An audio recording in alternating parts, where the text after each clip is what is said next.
Hello students, welcome back to What's Education. Today we will learn about how to derive the formula by dimensional analysis. Means हम किसी भी physical quantity का formula find out कर सकते हैं with the help of dimensional analysis. For example जैसे kinetic energy है, kinetic energy का फॉर्मूला होता है हाफ mv². ठीक है, with the dimensional analysis we can derive this formula. But condition ये है कि आपको पता होना चाहिए कि जो फिजिकल क्वांटिटी है जिसका फॉर्मूला फाइंड आउट कर रहे हो वो किस किस फिजिकल क्वांटिटी पे डिपेंड करती है. जैसे अभी आपके पास क्वेश्चन इस टाइप से आएगा कि काइनेटिक एनर्जी जो है वो किस किस पे डिपेंड कर रही है. Kinetic energy is depend upon mass and velocity. बस आपके क्वेश्चन में सिर्फ इतना दे रखा होगा और उसकी हेल्प से उसके बाद फिर आप डायमेंशनल एनालिसिस की हेल्प से काइनेटिक एनर्जी का ये वाला फॉर्मूला हाफ mv² ये चीज़ फाइंड आउट कर सकते हो. मीन्स आप बता सकते हो कि जो काइनेटिक एनर्जी है वो मास के कैसे प्रपोर्शन में है. मीन्स इन्वर्सली है या डायरेक्टली है या इसकी जो पावर है v की पावर 2 है या 3 होगी. बिकॉज ये तो हमें नहीं पता है, हमें सिर्फ क्वेश्चन में ये पता होगा कि काइनेटिक एनर्जी मास और वेलोसिटी पे डिपेंड करती है. पर जो फॉर्मूला ये जो एग्जैक्ट जो फॉर्मूला है ये हम उससे डायमेंशनल एनालिसिस की हेल्प से फाइंड आउट करेंगे. अभी हम न्यूमेरिकल स्टार्ट करते हैं तो आपको ज़्यादा क्लियर होगा किस तरह की प्रॉब्लम्स आएंगी. The velocity v of water waves depends on the wavelength lambda, density of water rho and acceleration due to gravity g. Establish dimensionally the relation between these quantities. इस तरह से क्वेश्चन आएगा. इस क्वेश्चन में ये क्या कह रहा है, हमें क्या करना है, वेलोसिटी ऑफ वाटर वेव्स निकालनी है. ठीक है, हमें क्या फाइंड आउट करना है, वेलोसिटी ऑफ वाटर वेव्स. पर आपके पास कंडीशंस आपके पास हैं, आपको पता है कि वेलोसिटी ऑफ वाटर वेव्स जो हैं क्वेश्चन में ही दे रखी हैं किस किस पे डिपेंड करती हैं. बस हमें ये चीज़ पता होनी चाहिए. तो इसमें क्या है, वेलोसिटी ऑफ वाटर वेव्स किस किस पे डिपेंड कर रही है, लैम्डा पे, डेंसिटी पे and acceleration due to gravity पे. तो सबसे पहला स्टेप हमारा क्या होगा, जैसे आप इस क्वेश्चन को सॉल्व करोगे तो वेलोसिटी ऑफ वाटर ये दे रखी है हमारे पास. ठीक है, this one is directly proportional to, किस किस के प्रोपोर्शन में है ये, lambda wavelength, density and acceleration due to gravity. ठीक है, यहां तक क्लियर है. पहला स्टेप हमारा ये होगा कि जो भी जिस भी फिजिकल क्वांटिटी का आपको फॉर्मूला फाइंड आउट करना है वो किस किस के प्रपोर्शन में है, वो प्रपोर्शन में है लैम्डा, रो एंड जी के. पहले स्टेप हमने ये राइट डाउन कर लिया. सेकंड आपको क्या करना है, इनकी पावर्स अज्यूम कर लेनी है. ए बी एंड सी ये पावर हमने अज्यूम कर ली. इनकी ही वैल्यू हमें डायमेंशनल एनालिसिस की हेल्प से फाइंड आउट करनी है और हमारा जो भी क्वेश्चन है वो सॉल्व हो जाएगा. ठीक है, अभी तक आप समझ गए. v is velocity is proportional to किस किस के प्रोपोर्शन में दे रखी है हमें, wavelength, density and acceleration due to gravity. और इनकी पावर्स को हमने अज्यूम कर लिया a b and c. Next step, v equal to k, proportionality sign हटा तो कांस्टेंट ऑफ प्रोपोर्शनलिटी लगा लिया हमने. ठीक है, जो डायमेंशनल लेस कांस्टेंट है ये, lambda a, rho b and G C. Simple, यहां तक क्लियर है. इसको इक्वेशन नंबर 1 दे दो. ठीक है, यहां तक इक्वेशन नंबर 1 आ गई, where k is dimensionless constant of proportionality है, डायमेंशनलेस क्वांटिटी है ये. ठीक है, यहां तक क्लियर. उसके नेक्स्ट स्टेप क्या होगा, अब आप डायमेंशनल एनालिसिस की हेल्प से नेक्स्ट वाला पार्ट करोगे. वेलोसिटी है, वेलोसिटी का डायमेंशन फॉर्मूला क्या होता है, LT-1 m0 L1 T-1 LT-1. ठीक है, वेलोसिटी का ये हमने राइट डाउन कर लिया. इक्वल टू लैम्डा है, लैम्डा को किस में लैम्डा किस में आता है, मीटर्स में. मीटर्स मीन्स यहाँ पे L आएगा इसका डायमेंशन, तो L राइट डाउन कर लिया आपने.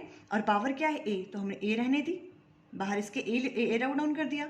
रो के डायमेंशंस क्या होते हैं, रो क्या होता है, density mass divided by volume.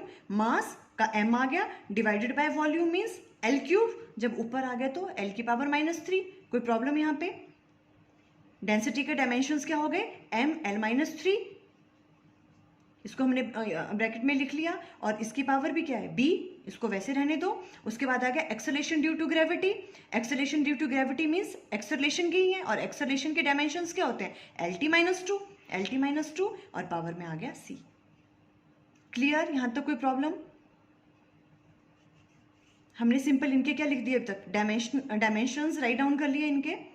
Next step हमें अब क्या करना है, इसके तो वैसे ही आ गए m0 L1 t-1 equal to, अब इनको रीअरेंज करके लिख लो, बिकॉज यहाँ पहले m के हैं तो यहाँ भी पहले m राइट डाउन करेंगे। m का क्या हो गया, अब देखो यहाँ पे आप ब्रैकेट खोलोगे तो m की पावर क्या आएगी, b, सिंपल, तो b राइट डाउन कर ली, यहाँ है नहीं, यहाँ भी नहीं है। उसके बाद l के आ जाओ, l की यहाँ पे क्या है a, और यहाँ पे क्या है -3 बाहर है और b बाहर है, तो मल्टीप्लाई -3b, a -3b, यहाँ भी l है, यहाँ पे क्या पावर c है, तो LC प्लस c आ गया। क्लियर यहाँ तक। उसके बाद t के आ जाओ, t के कैसे राइट डाउन करोगे, यहाँ तो नहीं है, यहाँ भी नहीं है, यहीं पे है, तो t की यहाँ -2 है और बाहर c है, तो मल्टीप्लाई हो गया -2c। हमने राइट डाउन कर लिया, इनकी जितनी भी पावर्स थी इनको अरेंज करके राइट डाउन कर लिया। ठीक है, यहाँ तक कोई प्रॉब्लम। नेक्स्ट हमने क्या किया, अप्लाइंग प्रिंसिपल ऑफ होमोजेनिटी, हमने होमोजेनिटी का प्रिंसिपल यहाँ पे अप्लाई किया। हमने इसके न्यूमेरिकल्स पहले भी किए हुए हैं। उससे क्या होता है कि हाँ, left hand side equal to किसके होनी चाहिए, राइट हैंड साइड के। तो जो भी इनकी पावर्स, जो मास की पावर यहाँ पे है, m की पावर यहाँ पे है, वही क्या होगी यहाँ पे, और जो l के यहाँ है वो भी, उनको हम कंपेयर कर सकते हैं। अब हमारा जो मेन मोटिव है वो क्या है, फाइंड आउट करना वैल्यूज किसकी, a, b एंड c की, जो हमने अज्यूम कर ली हैं इनकी पावर्स, पर हमें इनकी वैल्यूज़ पता नहीं है। हम ये सब कुछ क्यों कर रहे हैं, ए, बी और सी की वैल्यू फाइंड आउट करने के लिए। अभी ए, बी, सी की वैल्यू कैसे फाइंड आउट करोगे, आप इसको कंपेयर करोगे, एम की यहाँ पावर क्या है 0 और यहाँ पे क्या है b, तो b इक्वल टू किसके आ गया 0, ये इसके बराबर होगा। L की जो पावर है, यहाँ जो L की पावर है वो उसके बराबर होगी, और T की पावर जो राइट हैंड साइड में है और जो लेफ्ट हैंड साइड में वो इक्वल होंगी। इस तरह से हम राइट डाउन कर सकते हैं। सबसे पहले हम वो चीज़ लेते हैं जो थोड़ी इजी है, जिससे वैल्यू निकल रही है A और B और C, किसी की भी जो इजी है, तो हम ये वाला बाद में लेंगे। ठीक है, सबसे पहले हम यहाँ पे, हमें साफ दिख रहा है B किसके बराबर आ रहा है 0, तो B की वैल्यू 0 आ गई। क्लियर। उसके बाद आप t वाली पावर पे आ जाओ, -2c, -2c किसके बराबर है, यहाँ पे पावर कितनी है -1 के, हम लिख सकते हैं। और यहाँ पे c की वैल्यू क्या आ गई 1/2। क्लियर है, ओके। हमें b की वैल्यू फाइंड आउट हमने कर ली, c की कर ली। अब इस वाले पे आ जाओ, हमारे पास a की वैल्यू भी है, c की भी है, हम b की फाइंड आउट कर सकते हैं। कैसे, अब पहले इसको कंपेयर करो, a -3b प्लस c, ये किसके बराबर है, l की पावर यहाँ 1 है, तो इक्वल टू 1 के बराबर आ गया। यहाँ पे इसकी वैल्यूज हमने डाली। ठीक है, वैल्यू डालने के बाद यहाँ से हमने a की वैल्यू फाइंड आउट कर ली, सिंपल कैलकुलेशन। ठीक है, अभी हमारे पास a की वैल्यू 1/2 आ गई, b की वैल्यू 0, c की वैल्यू 1/2। ठीक है, now putting value of a, b and c in equation 1। जो इक्वेशन 1 थी हमारी फर्स्ट में, कौन सी थी इक्वेशन 1, ये वाली, v equal to this one. इसमें हमने किसकी वैल्यू पुट करनी है अब, a, b, c, बिकॉज हमने ये फाइंड आउट कर लिया है। ये वाली इक्वेशन आ गई फर्स्ट, इसमें k वैसे ही लैम्डा, a की वैल्यू क्या आ गई 1/2, b की वैल्यू यहाँ b था 0, तो 0 राइट डाउन, मीन्स ये इस पे डिपेंड ही नहीं करता है। ठीक है, और ये g की वैल्यू, g की पावर क्या है c क्या है 1/2, हम इसको ऐसे राइट डाउन कर सकते हैं।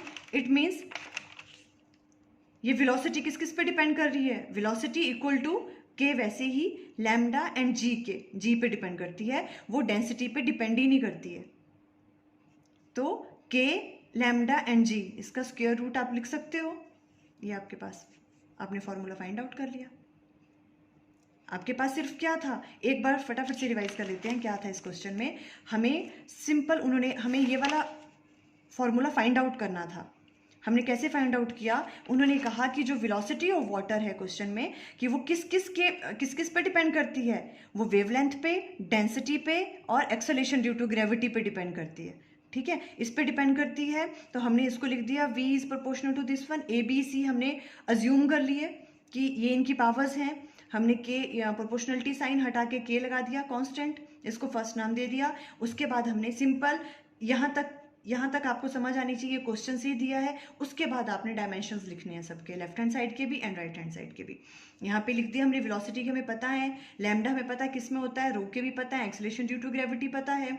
उसके बाद हमने इनके पावर्स को क्या कर लिया, इनको अरेंज करके लिख लिया और उसके बाद हमने इनको कंपेयर कर लिया, जो m की पावर यहाँ थी उसके साथ किया और l की पावर यहाँ पे left hand side and right hand side, इन दोनों को कंपेयर करके ABC की वैल्यू फाइंड आउट कर ली। अब ABC की वैल्यू हमने इस फर्स्ट इक्वेशन में डाली, इस इक्वेशन में डाली तो हमें पता चला कि B तो 0 आ गया। इट मीन्स जो भी ये रिलेशन है, जो वेलोसिटी ऑफ वाटर वेव्स है, ये तो किस पे डिपेंड करती नहीं है, ये तो डेंसिटी पे, यहाँ पे इस फॉर्मूले में डेंसिटी पे डिपेंड ही नहीं कर रही है, वो किस किस पे डिपेंड कर रही है।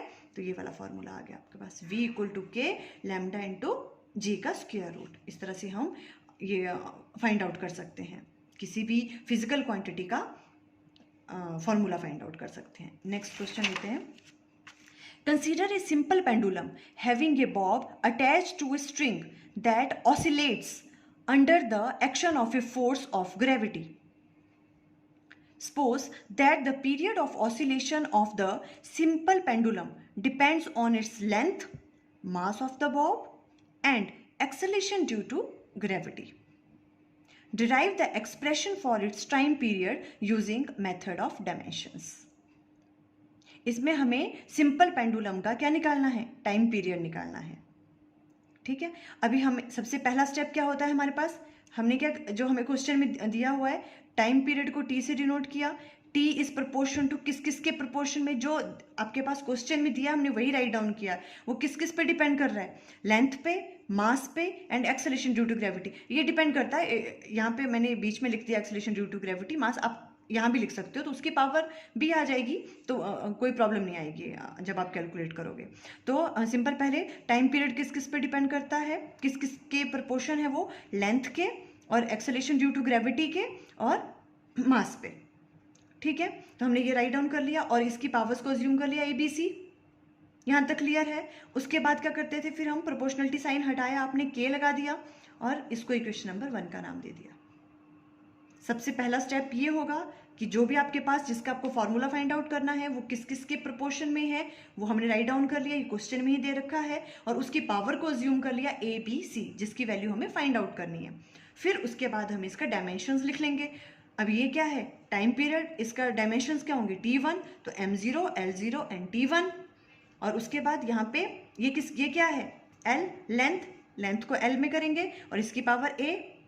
उसके बाद नेक्स्ट क्या है, G, acceleration due to gravity, means acceleration के LT-2। और ये क्या है यहाँ पे B, इसके बाहर क्या है, पावर B। और उसके बाद मास पे डिपेंड करती है, तो M, पावर C। इजी।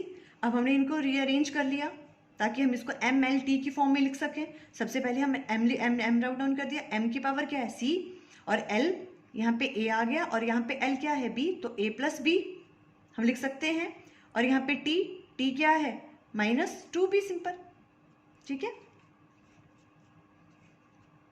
अब क्या करेंगे, नेक्स्ट स्टेप इसको कंपेयर करेंगे ड्यू टू, हम जानते हैं अप्लाइंग, हमने किसको अप्लाई किया यहाँ, applying principle of homogeneity apply किया, तो means left hand side and right hand side के जो डायमेंशन MLT, इन सब की वैल्यूज़ क्या होंगी, सेम, इनकी जो भी पावर्स हैं ये सेम होंगी। इनको हमने कंपेयर किया। तो सबसे पहले ये किसके लिए कर रहे हैं हम, ABC की वैल्यू फाइंड आउट करने के लिए। अब यहाँ देखो M0 है पावर, M की पावर C है, तो यहाँ से तो सिंपली C किसके बराबर आ गया, 0 के बराबर। उसके बाद हमने ये ले लिया -2B, ये किसके बराबर है, 1 के बराबर। तो B की वैल्यू यहाँ से क्या आ गई, -1/2। C की वैल्यू भी निकल गई, V की वैल्यू भी निकल गई। अब हमें क्या करना है, इसको ले लो, जो L की पावर है, L की पावर क्या, A+B, और यहाँ पर क्या है 0, A+B = 0, तो A की वैल्यू किसके बराबर आ गई, -B के बराबर। ठीक है, तो A = -B, B हमने फाइंड आउट किया हुआ है, B की वैल्यू -1 है, तो 1/2 आ गई। ठीक है, ये हो गया। उसके बाद अब हमने क्या किया, A की वैल्यू हमारे पास 1/2 आ गई, B की -1/2, C की 0। Putting all this values in equation 1, और इक्वेशन 1 हमारे पास क्या थी, ये वाली। ठीक है, टाइम पीरियड इक्वल टू किसके बराबर है, K, L की पावर A, G की पावर B, M की पावर C। अब अगेन A और B C की वैल्यू आपने यहाँ पे पुट कर दो, K, L की पावर 1/2, G की पावर -M की, बिकॉज C की वैल्यू आपके पास 0 आ रही है। तो टाइम पीरियड इक्वल टू किसके बराबर हो गया, K, L आपके पास ऊपर ही आ गया, G क्या है -1/2, तो नीचे आ गया और रूट में आ गया।